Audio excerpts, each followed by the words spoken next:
साथियों, सामिकी में आप सभी साथियों का बहुत बहुत स्वागत है। और वर्कर्स सोशलिस्ट टीवी के लिए आपके साथ मैं हूं राजेश त्यागी। हम लोग आज चर्चा करने जा रहे हैं अमेरिकी सुप्रीम कोर्ट द्वारा पारित उस फैसले पर जिसमें उसने टेक्सास विधानसभा ने जो गर्भपात विरोधी कानून पास किया था उस पर अंतिम रूप से मोहर लगा दी है। सुप्रीम कोर्ट से पहले टेक्सास की हाई कोर्ट इस पर मोहर लगा चुकी है और गर्भपात विरोधी कानून को क्लियर कर चुकी है, उसे हरी झंडी दिखा चुकी है। दरअसल ये जो रिएक्शनरी प्रतिक्रियावादी एटीट्यूड है, ये जो प्रतिक्रियावादी कदम है अमेरिकी सुप्रीम कोर्ट का, ये दुनिया भर में सभ्य समाज को दहला देने वाला है। चर्च के दबाव में और धार्मिक विश्वासियों के दबाव में सुप्रीम कोर्ट ने, अमेरिकी सुप्रीम कोर्ट ने ये कदम उठाया है। और अमेरिकी सुप्रीम कोर्ट के अंदर अमेरिका को आप जानते हैं कि दुनिया भर में पूंजीवादी विश्व का नेता माना जाता है। और एक समय में ये पूंजीवाद, जो पूंजीपति वर्ग का शासन जो दुनिया भर में आज़ादी की बात करता था, लिबर्टी की बात करता था, ये रेडिकलिज्म का नारा देता था, क्रांतिवाद की बात करता था, औरतों की आज़ादी की बात करता था, मनुष्य की आज़ादी की बात करता था आमतौर से, ये पूंजीवाद पूरी तरह से अपने उन तमाम घोषणाओं से, उन तमाम वादों से पूरी तरह से पलट गया है। और इसने मध्ययुगीन धार्मिक कानूनों को उठा लिया है, धार्मिक मान्यताओं को उठा लिया है, उनकी तरफ मुड़ गया है। और आज ये हर तरह की आज़ादी का, प्रगति का, स्वतंत्रता का ये पूरी तरह से विरोधी हो गया है। आप जानते हैं कि ये जितने साम्राज्यवादी देश हैं, अग्रणी पूंजीवादी देश हैं, ये एक तरफ तो तालिबान पर आरोप लगा रहे हैं, मुस्लिमों पर आरोप लगा रहे हैं कि वे मध्ययुगीन कानूनों को, शरिया कानूनों को लागू कर रहे हैं, लेकिन अपने यहाँ ये क्या कर रहे हैं? अपने यहाँ ये बिल्कुल ठीक इसी तरह से बाइबल के कानूनों को लागू कर रहे हैं। और ये जो मध्ययुगीनता है, ये जो पिछड़ापन है, ये जो युग पिछड़ापन है, कालातीत संस्थाओं के साथ, कालातीत मान्यताओं के साथ एकजुट होना है, ये सिर्फ हमें पिछड़े देशों में, अफगानिस्तान जैसे देशों में नहीं, बल्कि अमेरिका और यूरोप के अंदर भी दिखाई दे रहा है। हमें ये बहुत ही स्पष्ट रूप से दिखाई दे रहा है अमेरिका और यूरोप में किस तरह से पूंजीवाद के संकट के दौर में और पूंजीवाद के इस महापतन के दौर में दुनिया भर का पूंजीपति वर्ग जो है, वो सिर्फ अफगानिस्तान या पाकिस्तान या भारत का पूंजीपति वर्ग नहीं, बल्कि दुनिया भर का पूंजीपति वर्ग जो है, सबसे अग्रणी देशों का पूंजीपति वर्ग, उन देशों का पूंजीपति वर्ग जहां कभी इस युवा पूंजीपति वर्ग ने मध्ययुगीनता के खिलाफ, सामंतशाही के खिलाफ एक जंग लड़ी थी और इसने प्रगति का, स्वतंत्रता का, आज़ादी का नारा दिया था, वहाँ ये पूंजीपति वर्ग आज अपने तमाम उन वादों से, अपनी उन तमाम प्रतिज्ञाओं से, घोषणाओं से पूरी तरह से मुकर गया। और इसने अपना मुंह जो है वो इतिहास में बिल्कुल पीछे की तरफ करते हुए जो सबसे युग पिछड़ी मान्यताएं हैं उन्हें शिरोधार्य कर लिया है। अमेरिकी सुप्रीम कोर्ट, जो अमेरिकी शासन प्रशासन का अग्रणी अवयव है, उसका ऑर्गन है, उसने 5 और 4 के बहुमत से इस कानून को मान्यता दे दी है, इसे हरी झंडी दे दी है। अमेरिकी सुप्रीम कोर्ट में सिर्फ 4 जज, 9 जजों की ये बेंच थी, अपील कोर्ट थी ये सुप्रीम कोर्ट की, जो अपील सुन रही थी टेक्सास हाई कोर्ट के फैसले के खिलाफ। टेक्सास हाई कोर्ट ने रातों रात एक इमरजेंसी फैसले में इस कानून पर मोहर लगा दी। हालांकि इस कानून पर मोहर लगाने के लिए, इस कानून पर सुनवाई करने के लिए किसी इमरजेंसी मेजर की जरूरत नहीं थी। ये कोई इमरजेंसी का मामला नहीं था, कोई आपातकाल का मामला नहीं था। ये कानून मई में पास हुआ था इस साल, टेक्सास विधानसभा ने मई में पास किया था। लेकिन अमेरिकी, पहले टेक्सास की हाई कोर्ट ने और फिर अमेरिकी सुप्रीम कोर्ट की इस अपीलेट बेंच ने, जो अपील की सुनवाई कर रही थी हाई कोर्ट के इस फैसले के खिलाफ, इसने इस पर अंतिम रूप से मोहर लगा दी और गर्भपात विरोधी कानून को पास कर दिया। सिर्फ 4 जजों ने इसके खिलाफ मत दिया और ये जो 5 जज हैं इन्होंने इसे पारित कर दी है। ये 5 जज कौन है, कैसे इनकी अपॉइंटमेंट हुई थी, इस पर भी अभी हम बात करेंगे। हालांकि डेमोक्रेट राष्ट्रपति जो बिडेन ने इस फैसले की आलोचना की है और डेमोक्रेटिक पार्टी इसकी आलोचना कर रही है, लेकिन ये आलोचना पूरी तरह से उनकी ज़बानी जमा खर्च है। ये आलोचना पूरी तरह से कागजी आलोचना है, बहुत ही दुर्बल और बहुत ही कहना चाहिए कि नाकारा आलोचना है। किसी भी तरह से जो बिडेन या उनकी डेमोक्रेटिक पार्टी ने इस मूव को ब्लॉक करने के लिए इसके खिलाफ कोई भी अभियान नहीं चलाया, किसी तरह का दबाव नहीं बनाया, और सिर्फ उन्होंने एक खाना पूर्ति कर दी, एक औपचारिकता पूरी कर दी इसकी आलोचना करने में। अभी हम इस पर बात करेंगे किस तरह से ये जो 5 जज हैं जिन्होंने इसे हरी झंडी दी है, इस घृणित कानून को हरी झंडी दी है, जो औरतों की आज़ादी पर पूरी तरह से, औरतों की इस आज़ादी पर कि वे चुनाव करें, कि वे गर्भ रखना चाहती हैं, गिराना चाहती हैं, इस पर पूरी तरह से पाबंदी लगाता है, इस पर बैन लगाता है। इस कानून को पारित करने में और इस कानून को जो है सुप्रीम कोर्ट तक से क्लियर कराने में, इसे हरी झंडी दिलवाने में किस तरह से इन 5 जजों का हाथ रहा, किस तरह से 5 जज जो हैं ये डेमोक्रेटिक पार्टी के सहयोग से जज बने थे। इनको जज बनाने में, सुप्रीम कोर्ट तक पहुंचाने में डेमोक्रेटिक पार्टी का बड़ा हाथ था, और डेमोक्रेटिक पार्टी ने इसके खिलाफ कुछ भी नहीं किया था, इसमें सहयोग किया था। अभी हम इस पर बात करेंगे। उससे पहले हम ये समझ लें कि किस तरह से ये कानून जो है ये जनवादी अधिकारों पर एक बहुत बड़ा हमला है, एक मैसिव असॉल्ट है, और अमेरिका के अंदर अमेरिकी औरतों के अधिकारों पर एक तरह से दक्षिण पक्ष का हमला है, उन लोगों का हमला है जो चर्च को और चर्च से जुड़ी मान्यताओं को, बाइबल की मान्यताओं को सर्वोपरि रखते हैं, और जो आधुनिकता के विरोधी हैं, आधुनिक समाज के विरोधी हैं, आधुनिक मान्यताओं के विरोधी हैं। वे हर उस मान्यता के विरोधी हैं जो औरतों को आज़ादी देती है। ये कानून जो है, अगर इस कानून के बारे में हम बात करें तो ये कानून कहता है कि 6 हफ्ते तक का जो गर्भ है, 6 हफ्ते के बाद इस गर्भ को नहीं गिराया जा सकता, क्योंकि उनका कहना है कि 6 हफ्ते के बाद हार्ट बीट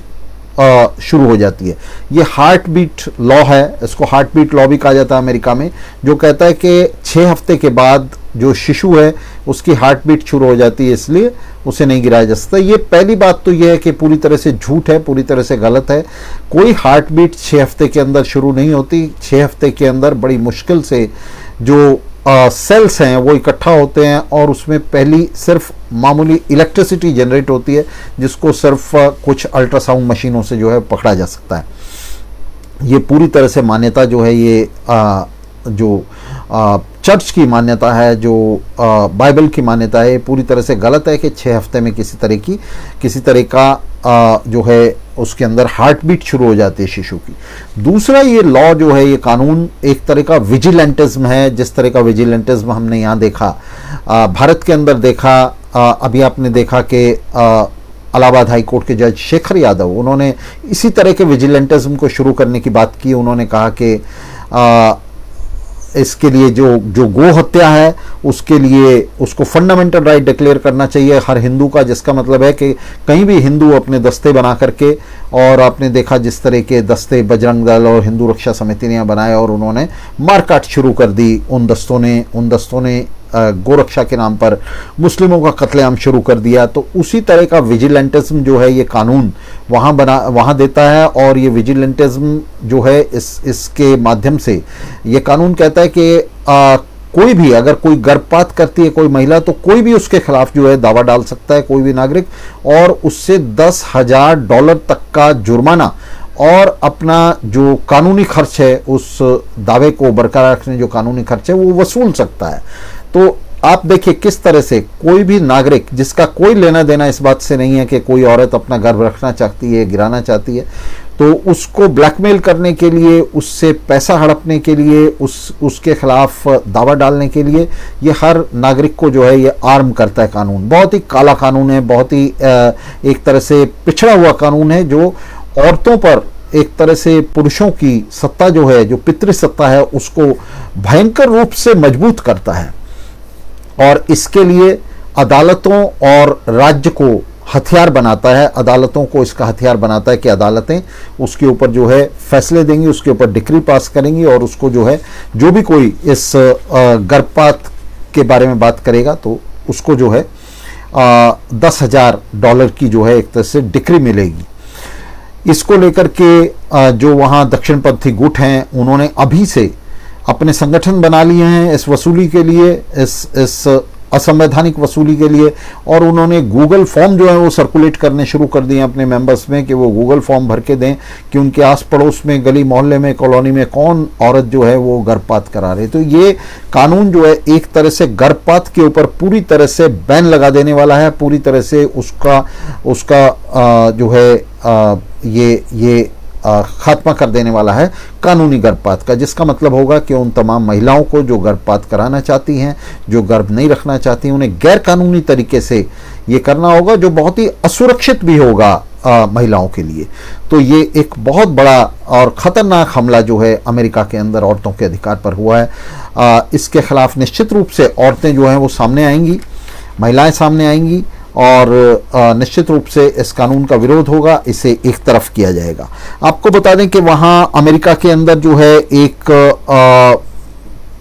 बड़ा तबका जो है वो इसका विरोधी रहा है और अमेरिकी सुप्रीम कोर्ट का अपना फैसला है, अपना जजमेंट है रो बनाम वेड के केस में, जिसके अंदर अमेरिकी सुप्रीम कोर्ट ने कहा है कि गर्भपात जो है वो महिलाओं का अधिकार है और उनसे ये अधिकार संविधान के अंदर संशोधन करके भी नहीं छीना जा सकता। इस फैसले के रहते हुए भी, संविधान की इस व्याख्या के रहते हुए भी, ये कॉन्स्टिट्यूशन बेंच का, लार्जर बेंच का, बड़ी बेंच का फैसला है, इसके रहते हुए भी बड़ी बेशर्मी से सुप्रीम कोर्ट के इन जजों ने, अमेरिकी सुप्रीम कोर्ट के इन जजों ने इस फैसले को बाईपास करते हुए एक इमरजेंसी मेजर जो उन्हें उपलब्ध है, एक इमरजेंसी पिटीशन जो है उसके अंदर ये इस पर रोक लगा दी है। उन्हें कहा कि हम इमरजेंसी पिटीशन में इस पर रोक लगा रहे हैं, सुनवाई बाद में करेंगे। तो सुनवाई कब करेंगे ये तो आप जानते हैं कि 10-10 साल भी सुनवाई नहीं होती है, तो तब तक के लिए ये जो काला कानून है ये अस्तित्व में रहेगा। दरअसल अगर आप देखें तो इमरजेंसी मेजर में भी सुप्रीम कोर्ट ये नहीं कर सकती थी, अमेरिकी सुप्रीम कोर्ट, क्योंकि इस इमरजेंसी मेजर में भी सुप्रीम कोर्ट को देखना होता है कि इसके अंदर प्रथम दृष्टया प्राइमा फेसाई, एक्स फेसाई कोई मामला बनता है या नहीं बनता। तो इसमें बिल्कुल ही एक्स फेसाई प्रथम दृष्टया कोई मामला नहीं बनता था, क्योंकि ये जो रो बनाम वेड का मामला है इसको ओवरटर्न किए बिना, इस फैसले को पलटे बिना संविधान पीठ के ये फैसला नहीं दिया जा सकता था। लेकिन फिर भी उसको सब कुछ को अनदेखा करते हुए पूरी तरह से असंवैधानिक, गैर संवैधानिक फैसला जो है ये 5 जजों ने दे दिया है। इस फैसले के खिलाफ वहाँ 4 जजों ने अपना मत दिया है और उसके अंदर जो वहाँ जज हैं, जैसे खासतौर से मैं यहाँ जिक्र करना चाहूँगा कि 2 जजों ने खासतौर से इसके खिलाफ जो है, ये 5 और 4 की ये फैसला जो है ये एक तरह से धागे से लटका हुआ है। पहले मैं आपको बता दूं, 5 जज इसमें एक तरफ हैं और 4 जज इसमें एक तरफ हैं। तो 5 जज जो है उनके बारे में हम बाद में बात करेंगे। 4 जजों ने जो फैसला दिया है उन्होंने इसको नैतिक और बौद्धिक दिवालियापन कहा है। इस कानून के पास होने को उन्होंने विधानसभा का कानून बनाने वालों का नैतिक और बौद्धिक दिवालियापन कहा है इसे, और उन्होंने कहा है कि ये एक तरह की बौद्धिक कायरता है जिसके चलते चर्च के सामने विधानसभा ने, टेक्सास विधानसभा ने आत्मसमर्पण किया है। सुप्रीम कोर्ट की जज सोनिया सोटोमेयर ने बहुत ही स्पष्ट कहा है कि ये बाउंटी हंटर्स के लिए, ऐसे लोगों के लिए जो पैसे के लिए शिकार खेलते हैं, उनके लिए एक खुली चरागाह बना दी गई है। उन्हें यह अधिकार दे दिया गया है कि वे सूट फाइल करें, वे औरतों को परेशान करें, जो गर्भवती औरतें हैं उन्हें परेशान करें, जिन्होंने अपना गर्भपात करा दिया है उन्हें परेशान करें, उनसे पैसा वसूलें, उन्हें ब्लैकमेल करें। तो ये जो सोनिया सोटोमायर हैं, जज हैं, इन्होंने इसकी कड़ी आलोचना की है इस कानून की, और इन्होंने इसके खिलाफ अपना जो है फैसला दिया है। हालांकि माइनॉरिटी फैसला है लेकिन इसके खिलाफ दिया है। इसी तरह से इलेना कागन जो जज हैं उन्होंने इसके खिलाफ जो है अपना मत दिया है, और 2 जजों ने और इसके खिलाफ जो है वहाँ मत दिया है। ये माइनॉरिटी जज हैं, ये अल्पमत में हैं, और जो बहुमत है वो सिर्फ 1 वोट से बहुमत मिला है। सुप्रीम कोर्ट के अंदर ये घोर दक्षिणपंथी जज, जिनकी पूरी बैकग्राउंड खराब है, जिनकी पूरी पृष्ठभूमि खराब है, ये ऐसे जज हैं जिनके ऊपर महिलाओं तक ने आरोप लगाए थे और उन सब आरोपों को दरकिनार करते हुए वहां रिपब्लिकन्स और डेमोक्रेट्स ने मिलकर के इन जजों को जो है प्रमोट किया है। इनमें मसलन क्लेरेंस थॉमस नाम के जज हैं, इन 5 जजों में जिन्होंने ये महिला विरोधी फैसला दिया है, लोकतंत्र विरोधी, जनवाद विरोधी फैसला दिया है, स्वतंत्रता विरोधी फैसला दिया है। क्लेरेंस थॉमस जो हैं वो तब जज बने थे जब जो बिडेन ने, ये बहुत ही महत्वपूर्ण बात मैं कह रहा हूं, आज जो बिडेन जो हैं वो नौटंकी कर रहे हैं कि वे इस कानून की मुखालफत कर रहे हैं, सुप्रीम कोर्ट के फैसले की मुखालफत कर रहे हैं, लेकिन जो बिडेन ने दरअसल उन्हें जज बनाया था। जो बिडेन उस समय एक जुडिशियल कमेटी के चेयरमैन थे, जिस जुडिशियल कमेटी के पास क्लेरेंस थॉमस के खिलाफ बहुत ही सीरियस भ्रष्टाचार की और उनके बुरे आचरण की जो है शिकायतें थी, महिलाओं की शिकायतें थी उनके खिलाफ, जिन्हें जो बिडेन ने सुना और खारिज कर दिया और उनके जज बनने का रास्ता साफ कर दिया। जो बिडेन उस समय मैंने आपको बताया कि जुडिशियल कमेटी के चेयरमैन थे, तो जो बिडेन क्लेरेंस थॉमस के जज बनने के लिए जिम्मेदार हैं। इसी तरह से सैमुअल आलिटो जो जज हैं, दूसरे जज हैं जिन्होंने इसके खिलाफ फैसला दिया है, उन्हें जज बनाने में 18 डेमोक्रेट्स ने उनके फेवर में वोट किया था रिपब्लिकन्स के साथ मिलकर के। ये दक्षिणपंथी जज हैं सैमुअल आलिटो। हालांकि डेमोक्रेटिक पार्टी कहती है कि हम रिपब्लिकन्स के विरोधी हैं, इस गर्भपात विरोधी कानून के मामले में हम शुरू से उनका विरोध करते रहे, लेकिन मैं आपको दिखाना चाह रहा हूं कि किस तरह से ये जो दोनों विंग हैं अमेरिकी पूंजीपति वर्ग के, रिपब्लिकन और डेमोक्रेट, किस तरह से मिलकर के ये वहां सत्ता के अंदर इन राइट विंग लोगों को जो है प्रमोट करते हैं, इनको आगे बढ़ाते हैं और सत्ता को किस तरह से इन दक्षिणपंथियों के हाथ में बनाए रखने में अमेरिकी पूंजीपति वर्ग को सहयोग देते हैं। तो डेमोक्रेटिक पार्टी के 18 रिपब्लिकन डेमोक्रेट्स ने, कांग्रेसमैन ने उनका जो है सहयोग किया था और उसके चलते ये जो सैमुअल आलिटो हैं जिन्होंने अभी वोट किया है, इन 5 जजों के साथ हैं, वो 5 जजों में से एक हैं, तो उनको जो है जज बनाया था। इसी तरह से नील गुरसच जो जज हैं उनको जो है वो तब कंफर्म हुए थे जब रिपब्लिकन मिल्च मैककॉनेल ने जो है नए जज की भर्ती रोक दी थी और इसके खिलाफ किसी भी तरह का डेमोक्रेट्स ने कोई प्रोटेस्ट नहीं किया था, अपनी जुबान से ले रखी थी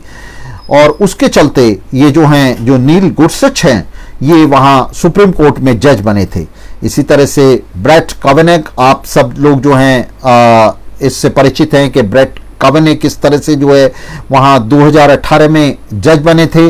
उन्हें किस तरह से उनका जो है पूरा दक्षिणपंथी और काला इतिहास था, उन पर भी आरोप थे,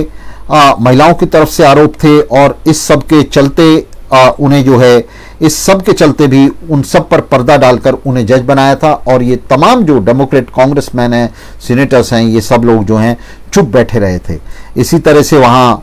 एमी कोनॉय जो जज हैं, एमी कोनॉय बैरेट जो जज हैं, उनको जो है ट्रंप ने अपने शासनकाल के अंतिम समय में उनका नाम रिकमेंड किया था। हालांकि अमेरिका के अंदर यह परंपरा है कि अपने शासनकाल के अंतिम वर्ष में सुप्रीम कोर्ट के लिए, चाहे सुप्रीम कोर्ट के अंदर सीट खाली रह जाए, लेकिन उसके लिए कोई रिकमेंडेशन नहीं की जाती। लेकिन ट्रंप ने रिकमेंडेशन की और उनके रिकमेंडेशन के ऊपर ये जो जज हैं ये वहाँ अपॉइंट हुए।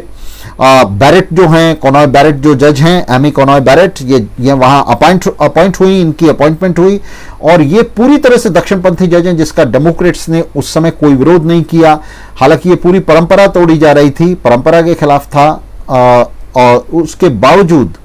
इसका जो है कोई विरोध नहीं किया। आने वाला राष्ट्रपति, नया राष्ट्रपति जो चुना जाता है वो नॉमिनेट करता है जजेस को, लेकिन यहाँ जाते हुए ट्रंप ने इनको नॉमिनेट किया और डेमोक्रेट्स ने इसका कोई सीरियस विरोध नहीं किया वहाँ। तो दक्षिणपंथी इन 5, मैंने 5 का नाम लिया जजों का, इन 5 दक्षिणपंथी जजों को जिन्होंने ये फैसला दिया है, जिन्होंने गर्भपात विरोधी कानून को वहाँ लागू करने के लिए हरी झंडी दी है, तो इन जजों को सुप्रीम कोर्ट तक पहुँचाने में, उच्चतम न्यायालय में पहुंचाने में न सिर्फ रिपब्लिकन्स का बल्कि डेमोक्रेटिक पार्टी का और जो बिडेन का अपना व्यक्तिगत एक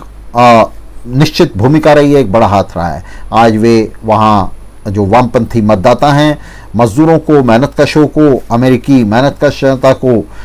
फुसलाने के लिए, बहलाने के लिए, बहकाने के लिए, उन्हें भ्रमित करने के लिए आज जो बिडेन इसका विरोध कर रहे हैं, अमेरिकी सुप्रीम कोर्ट के फैसले का विरोध कर रहे हैं, इस कानून का विरोध कर रहे हैं। लेकिन वास्तविकता यह है, जैसा मैंने आपको बताया, मैंने खुलासा किया कि किस तरह से ये सब लोग मिलजुल करके वहाँ इस दक्षिणपंथी सत्ता को बरकरार रखते हैं। उसका एक हिस्सा गर्भपात विरोधी कानून को हरी झंडी दिखाता है, दूसरा उसे लाल झंडी दिखाता है, और अंततः अमेरिकी पूंजीपति वर्ग जो है वो अपनी इन दकियानूस और युग पिछड़ी मान्यताओं के साथ जो है वो सफलता हासिल करता है।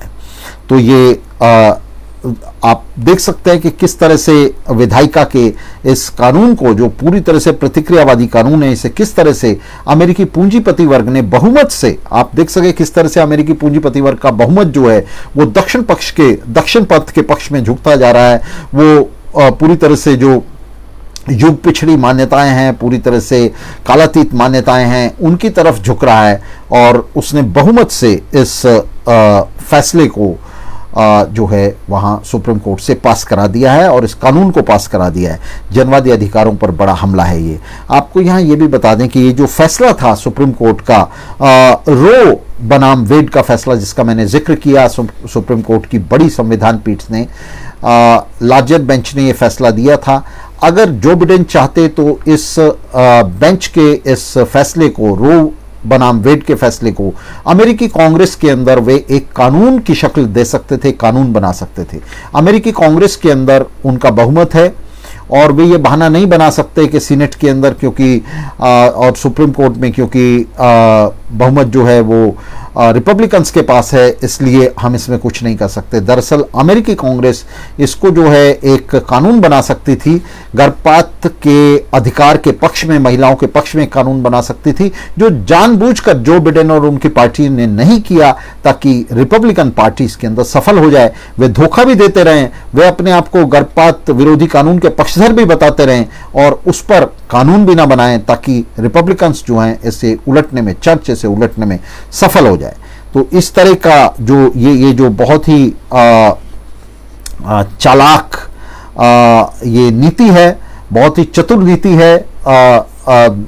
डेमोक्रेटिक पार्टी की। ये एक ऐसी नीति है जो अमेरिका के अंदर एक सत्ता का संतुलन बनाकर रखती है, और सत्ता के जो दोनों विंग हैं, रिपब्लिकन्स और डेमोक्रेट्स, ये एक दूसरे के साथ मिलकर उसी तरह से संतुलित रखते हैं इस पूंजीवाद के उड़ते हुए जहाज को, जिस तरह से किसी जहाज के दो विंग जो हैं, दायां और बायां विंग, उसे संतुलित रखते हैं। तो डेमोक्रेटिक पार्टी पूंजीवाद का बायां विंग है अमेरिका के अंदर, और रिपब्लिकन्स जो है उसका दायां विंग है, और ये दोनों मिलकर पूंजीवाद के जहाज को उड़ने के काबिल बनाते हैं, उसे हवा में संतुलित रखते हैं, उसे ज़मीन पर नहीं गिरने देते, और मेहनतकश जनता को दोनों मिलकर बेवकूफ़ बनाए जाते हैं।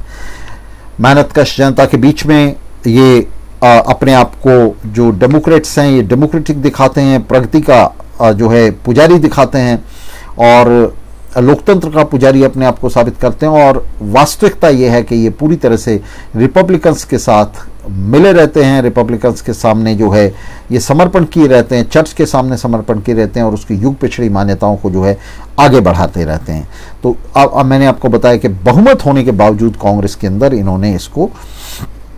लागू नहीं किया। अभी ये फैसला आया है सुप्रीम कोर्ट का, जैसे एक राज्य ने, टेक्सास ने जो है अपने यहाँ लागू किया है। ये 1 सितंबर से लागू हो गया है फैसला। ये जो कानून है इस पर रोक लगाने से मना कर दिया है हाई कोर्ट ने भी, सुप्रीम कोर्ट ने भी। और टेक्सास आपको बता दें एक ऐसा राज्य है जो अमेरिका में दूसरे नंबर का सबसे बड़ा राज्य है, और इसके अंदर अमेरिका की 10% आबादी रहती है। इसके साथ ही टेक्सास के इस कानून की सफलता के साथ ही लगभग 2 दर्जन राज्य, टेक्सास अकेला राज्य नहीं है, 2 दर्जन राज्य पहले से इसकी तैयारी कर रहे हैं, उनके पास ड्राफ्ट तैयार हैं, और इसी तरह के कानून ये राज्य जो है ये लाने वाले हैं। जब तक ये अमेरिका में पलटा जाएगा, हम नहीं जानते पलटा जाएगा या नहीं पलटा जाएगा फैसला, ये इमरजेंसी जो ऑर्डर है,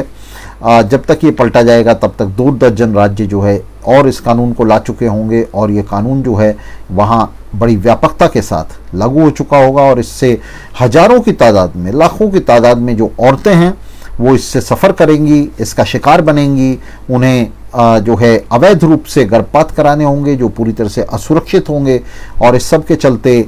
उन्हें ब्लैकमेल किया जाएगा, उन पर दावे डाले जाएंगे, 10-10 हज़ार डॉलर वसूले जाएंगे, उन दावों की फीस वसूली जाएगी। तो इस तरह का ये मामला जो है ये स्पष्ट रूप से सामने आ रहा है, जहां हम देख रहे हैं कि किस तरह से आप देख सकते हैं दोस्तों, ये जो अग्रणी देश हैं, अभी मैंने इसका जिक्र किया था कि किस तरह से आरोप लगाते हैं, ये आरोप लगाते हैं तालिबान पर, ये आरोप लगाते हैं पिछड़े देशों पर कि वे किस तरह से इस्लामोफोबिया ये पैदा करते हैं, कि किस तरह से इस्लाम जो है वो डेमोक्रेटिक लॉज को छोड़ करके, लोकतांत्रिक कानूनों को छोड़ करके, संविधानों की मुखालफत करके वो शरिया लॉ को जो है, शरिया कानून को लागू कर रहा है। लेकिन हम बहुत ही स्पष्ट रूप से ये देख रहे हैं कि किस तरह से इन देशों के अंदर, अग्रणी पूंजीवादी देशों के अंदर जो है ये बाइबल का कानून, मध्ययुगीन कानून, धार्मिक कानून जो है लागू हो रहा है, और उसकी जो उच्चतम अदालतें हैं, जो उसका उच्चतम न्यायालय है, वो इस कानून को हरी झंडी दिखा रहा है। तो किस तरह से दुनिया कि पूंजीपति वर्ग का ये जो सबसे अगला हिस्सा है, जो सबसे अगला हिस्सा है, ये किस तरह से प्रतिक्रिया की तरफ मुड़ रहा है, किस तरह से ये पूरी तरह से क्रांति विरोधी हो रहा है, और अतीत में जो उपलब्धियां जनता ने हासिल की हैं, और पूंजीपति वर्ग ने खुद जिन जिन उपलब्धियों के लिए युवा पूंजीपति वर्ग ने 17वीं और 18वीं शताब्दी के पूंजीपति वर्ग ने संघर्ष किया था, उसे, उसकी जो भावी पीढ़ियां हैं, उसकी जो वर्तमान पीढ़ियां हैं, ये उसे उलट रही हैं। तो ये पतन हो रहा है, पूरी तरह से पूंजीवाद का पतन हो रहा है, और अमेरिकी पूंजीवाद जो है, जो दुनिया का सबसे अग्रणी देश है पूंजीवाद का, उसके अंदर किस तरह से वो किस हद तक गल सड़ गया सांस्कृतिक रूप से, उसका हमें ये उदाहरण इस कानून के रूप में हमें देखने को मिलता है। ये तमाम जो सड़न है, ये इन देशों के अंदर सबसे ज़्यादा है। तालिबान और उसकी लड़ाई का एक पक्ष जो है वो लिबर्टेरियन भी है, वो साम्राज्यवाद के खिलाफ भी उसकी धार है। अफगानिस्तान के अंदर जो लड़ाई जिसका तालिबान नेतृत्व कर रहा है, उसकी एक धार साम्राज्यवादी कब्जे के खिलाफ है। लेकिन ये जो अमेरिका के अंदर जो सड़न हो रही है पूंजीवाद की, इसकी कोई भी धार जो है किसी तरह से औरतों को आज़ादी देने के लिए, बल्कि उनकी सारी आज़ादी को छीन लेने के लिए, लूट लेने के लिए है। तो दुनिया की आधी आबादी के ऊपर जो है ये सीधा हमला अमेरिकी पूंजीपति वर्ग का, जिसका वहाँ की मेहनतकश जनता जो है उसका कड़े से कड़ा विरोध जो है उसे करना चाहिए, वो कर रही है और करेगी। लेकिन वहाँ का जो पूंजीपति वर्ग है, जो शासक पूंजीपति वर्ग है, और आप जानते हैं कि दुनिया भर में इसकी दुहाई दी जाती है, इसका उदाहरण दिया जाता है कि अमेरिका को देखिए, अमेरिका के अंदर देखिए, अमेरिका के अंदर देखिए औरतें कितनी आज़ाद हैं, अमेरिका के अंदर देखिए कितनी आज़ादी है, कितनी फ्रीडम है। आप देख सकते हैं किस तरह की फ्रीडम अमेरिकी शासक वर्ग जो है वो अपनी औरतों को दे रहा है, महिलाओं को दे रहा है। वो ऐसे कानून ला रहा है जिन कानूनों का लागू होना पिछड़े देशों में भी संभव नहीं है। भारत जैसे देशों के अंदर भी इस तरह के कानून का लागू होना जो है वो बड़ा मुश्किल है, यहाँ भी उसके खिलाफ ज़बरदस्त प्रतिरोध होगा। तो लेकिन वहाँ जो है आप देख सकते हैं कि इस तरह का कानून जो चर्च के अंदर धंसा हुआ है, जो बाइबल की जो है युग पिछड़ी मान्यताओं के अंदर धंसा हुआ है, उस कानून को कितनी सफलता के साथ वहाँ पूंजीपति वर्ग ने अपने, और ये कोई छोटी मोटी अदालत होती तो हम समझते, जो अमेरिका का उच्चतम न्यायालय है वो इस तरह के कानून जो है उनकी अनुशंसा कर रहा है। 5 जजों ने इसकी अनुशंसा की है, अमेरिकी सुप्रीम कोर्ट के, अपीलेट कोर्ट के, और ये एक बड़ी चिंता और शर्म की बात है, चिंता से ज़्यादा ये शर्म की बात है। तो दुनिया के अंदर पूरी जो सभ्य दुनिया है वो इस तरह के कानूनों का, इस तरह के हमले का निश्चित रूप से विरोध करेगी। अमेरिकी जनता इसका विरोध नहीं करेगी, इसका विरोध जो है भारत के अंदर होना चाहिए। और मैं वर्कर्स सोशलिस्ट टीवी के समर्थकों से ये अपील करता हूं कि वे अपने अपने शहरों में इस दोयम दर्जे के इस घटिया महिला विरोधी फैसले के खिलाफ, इस कानून के खिलाफ विरोध करें। इसका विरोध टेक्सास में और अमेरिका में नहीं होना चाहिए, इसका विरोध भारत में भी होना चाहिए। तो वर्कर्स सोशलिस्ट टीवी के जो भी समर्थक हैं वो अपने अपने शहरों में, अपनी फैक्ट्रियों में, गांवों में, देहात में, शहरों में, सब जगह जो है इसका खुला विरोध करें, इसके खिलाफ प्रदर्शन करें। ये प्रदर्शन, ये विरोध जो है सर्वहारा अंतर्राष्ट्रीयता के उसूलों पर, उसके सिद्धांतों पर आधारित है। और हमें ये जो दुनिया के शासक हैं, पूंजीवादी शासक हैं, ये पूरी तरह से आपस में जुड़े हुए हैं, ये दुनिया के स्तर पर गुथे हुए हैं। तो हमें भी इनका जो विरोध है वो दुनिया के स्तर पर करना चाहिए। दुनिया के किसी भी कोने में जहां ये इस तरह के हमले करें, इस तरह के क्रांति विरोधी हमले करें, इस तरह के प्रतिक्रियावादी हमले करें, तो उसका हमें दुनिया भर में विरोध करना चाहिए। तो इस अपील के साथ साथियों, मैं आज के कार्यक्रम को बंद करने की आपसे अनुमति चाहता हूं। आपका बहुत बहुत धन्यवाद इसमें साथ रहने के लिए, और इस तरह के कार्यक्रम लेकर के हम आपके बीच में आते रहे, आगे भी आते रहेंगे दोस्तों। लाल सलाम, विदा।